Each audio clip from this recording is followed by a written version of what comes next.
Unti-unti natin lapitan. Nandyan po siya guys. Ayun ta. Papagkigantihan na natin ito sa ginawa niya kay Ginang. Ngayon ta. Lapitan natin. Parang humihina po siya sa orasyon. Is mag alas 5 na po ng hapon. Nakakatakot talaga yung eksplorasyon na mag-isa lang tayo dahil po ay hindi natin alam kung anong mangyayari sa atin. Dito sa area ito, lagi natin po napupuntahan dati. Dito po, no, sa area ito, mayroon pong ginang na kinain po ng manananggal. Kaya binalikan ko dahil po nung puntahan po natin doon sa malapit sa kalsada na may mga abandoned house, sinunggaban tayo. Nang balikan ko doon, wala na po nagpaparamdam, kaya balikan ko dito, baka dito po. Samahan niyo po ang aking pag solo exploration dito, no? Shout out pala sa mga nagmamahal po sa amin team. Salamat po sa inyong patuloy na pag suporta. Wala man ako may sukli, pero bawat dasal po namin ay naisali ko po kayo, naingatan po kayo ng Diyos. Kaya tara na, dito na tayo guys. Ito po yung daanan guys kung saan po pinatay yung ginang.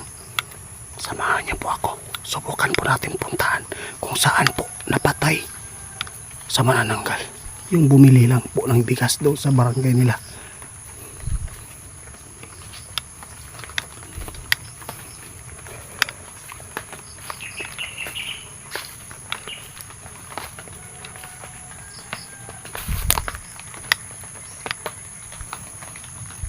Malapit na mag-alas 6 guys.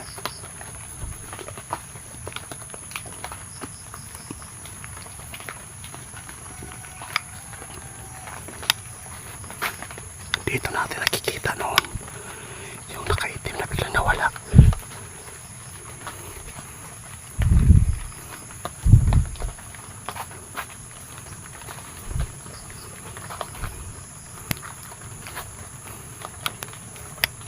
Malakas yung ulan guys.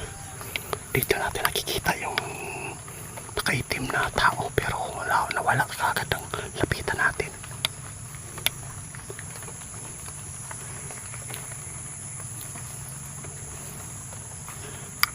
Tara guys, punta na po natin doon.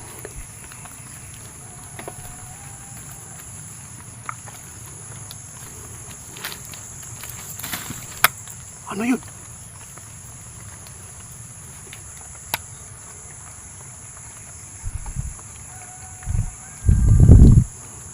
May umiyak guys.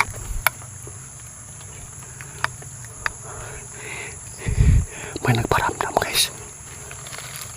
May kumagalaw dito at may umiyak. Dito po sa area ito guys. Nandun po sa baba lang ang unahan po ng niyog kung saan po kinatay si nanay.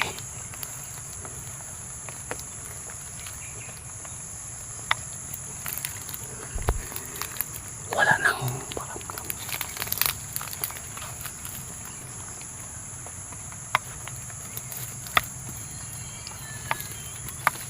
Hala, patay.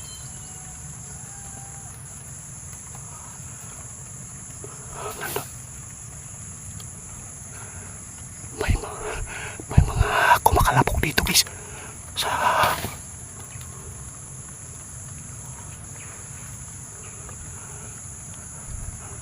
may umiyak. Diyos ko, ano kaya ito? Di kaya si kaluluwa ito ni nanay. Yung nadali guys. May kumakalapog dito guys. At saka meron tayong narinig po na busis. Umiiyak po dito. Baka po ito po yung nadali po ng manananggal. Baka po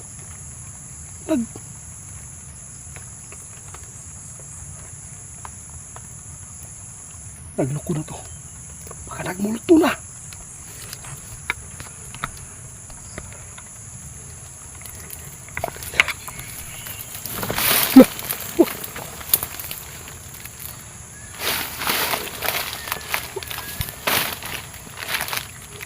Nay! Kung kaluluwa ka man, Nay, magpakita ka sa akin para maipaabot po ninyo kung ano pong may tulong namin ng Team Linyo. Dito guys. Dito. Santom! Lugam!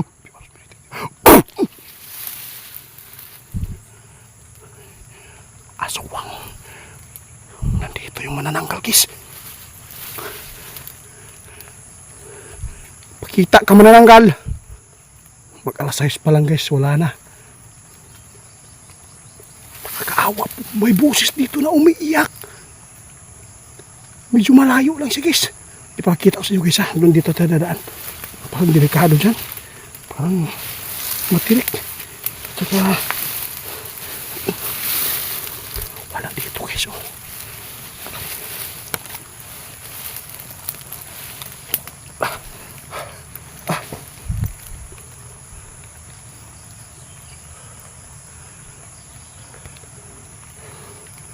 Hindi ako.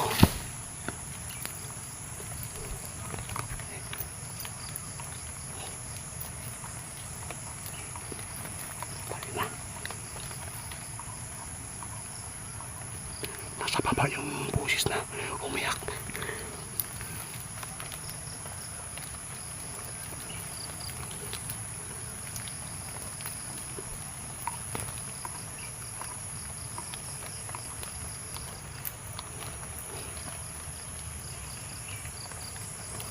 Dito guys.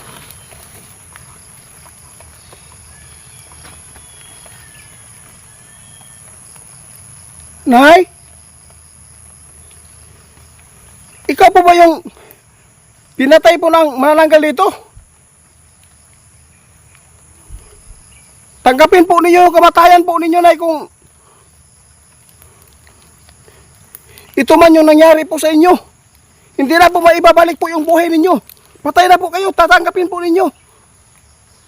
Kung saan man nakalagay po yung hating katawan po ninyo, pwede po kayong magpakita sa akin dito sa harapan ko. Please naman.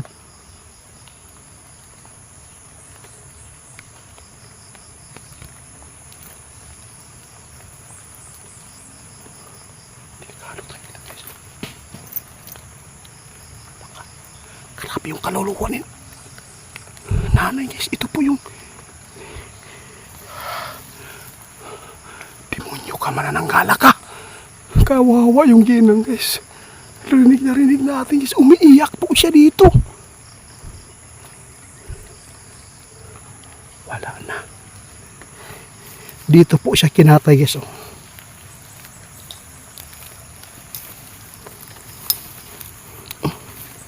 Dito po siya kinatay guys.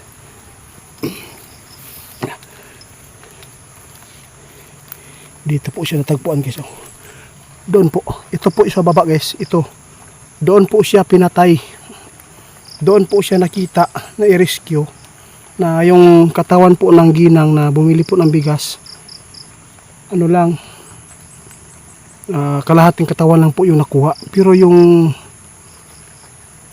kalahati niya hindi po natin natutuklasan po ng mga rescuer kung saan nakalagay. Basta yung nasa tingin ko dito, kinain po siya. Dito po dumaan yung mga rescuer. Ito yung daanan guys. Grabe paramdam guys. Hindi ko alam guys kung yung nagparamdam sa atin ngayon kaluluwa ni ginang or manananggal ba ito. Kasi ng orasyon na natin palayo ng palayo.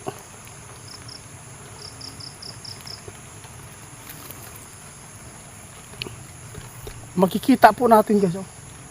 Ang area ito napakalaki. Puro mga niyog, mga kahoy na maliliit, buyo-buyo. Iikot natin yung kamera. Makikita natin sobrang nakakatakot po yung area dahil po wala po mga kabahayan dito. Wala po yung madungog diri guys na alis po no. Napuntahan natin. Pero ipapatuloy po natin guys ha. Kasi meron tayong narinig po dito na boses. Baka ito po yung kaluluwa na di po niya matanggap yung sarili niya dahil po meron po siyang pamilyang naiwan. Tapos yung mga gumagalaw po dito ng mga damuhan, Kakaiba po talaga. Di natin alam, no, yung manananggal dito sa loob ng damuhan. Oh, nasa baba talaga yung uyak, guys. Meron namang umiyak. Grabe, napaka-creepy po talaga yung exploration po natin dito na mag-isa tayo. Paramdam po kayo, Nay.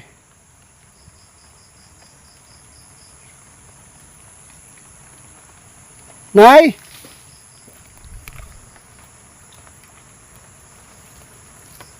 Dito, guys. Wala nang boses, guys. Wala nang umiyak. Pero may kumakalabog dito. Gumagalaw yung ano. Abangan ko lang, guys. Baka lumabas yan bigla. At least po naka-ready na po tayo dito.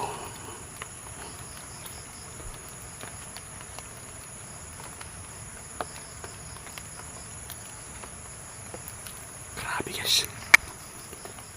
Kakaiba. Guys, may tao, guys. Ayun. Hala. Saan ba? Lugar! Putang ina. Nandyan pala. Putik din, guys. Nandito yung ano. Manananggal. Imposible.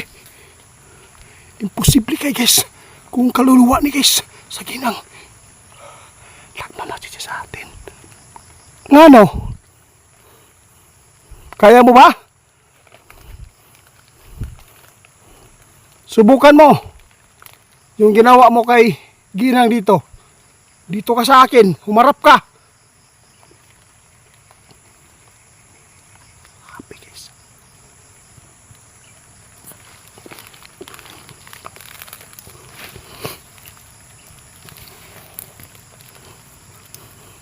Hindi tayo maingay, guys, ha? Ayun, guys. Yan, klarong-klaro natin, guys. Mananangkal ito. Kasi tumakbo ng orasyon na natin. Wala na, hindi na gumagalaw yung ano. Ngayon ka. Lapitan natin unti-unti.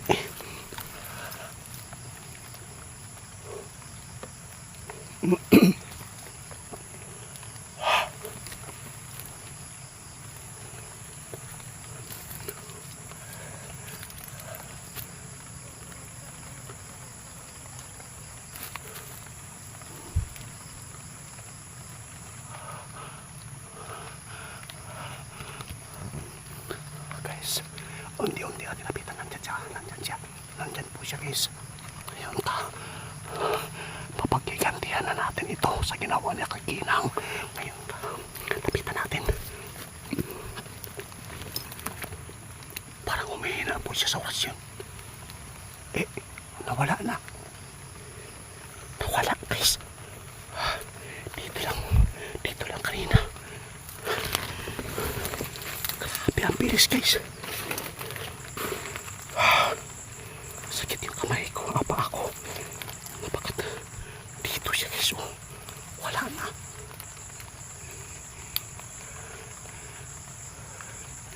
Nawala na. Putik til. Bigla nawala.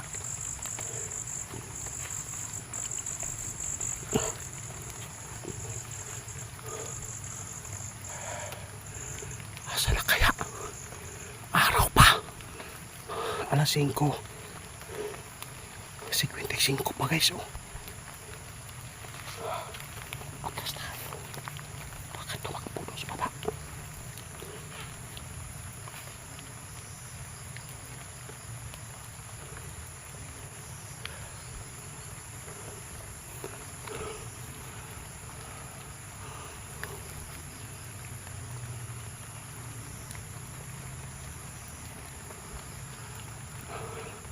Wala, guys. Babalikan namin ni Ramil mamaya, guys. Samahan niyo po kami mamayang Ramil. At least po nalaman natin na nandito pa rin sila. Yung ginang, rinig natin yung boses na umiyak. Kawawa, guys, no? Narinig ko talaga, guys, yung personal nila na pagpapaabot sa atin para marinig natin at matulungan.